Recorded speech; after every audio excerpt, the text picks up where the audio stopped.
Donc petit à petit, on a, j'allais dire, entre guillemets, nettoyé ou amélioré cette loi. On se retrouve avec cette notion de détresse qui est effectivement, n'a pas de sens, que ça, c'est pas digne pour les femmes. Je veux dire, ça veut rien dire d'être en situation de détresse. Bien sûr qu'elles s'ennuyaient, les femmes, quand elles ont besoin d'avorter, mais cette situation de détresse, c'était une question de dignité pour les femmes et de droit, vraiment.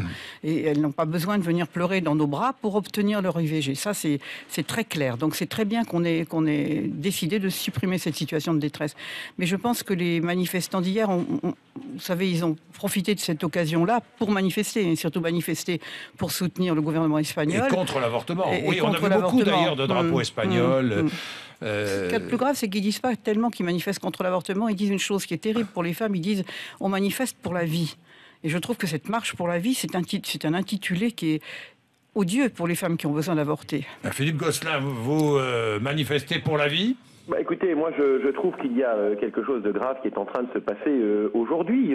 On a un équilibre qui a été trouvé avec la loi de 75, un équilibre qui est précaire. Et je précise tout de suite que la France n'est pas l'Espagne. Il n'y a aucune demande en France de suppression de la loi IVG ou de volonté de revenir en arrière. Ou Pourtant, on avait l'impression hier que la France était l'Espagne dans les rues. Non, attendez, soyons très très clairs. Bon. Les débats à l'Assemblée nationale ce soir vont porter sur la suppression d'une modalité de l'IVG en France. C'est pas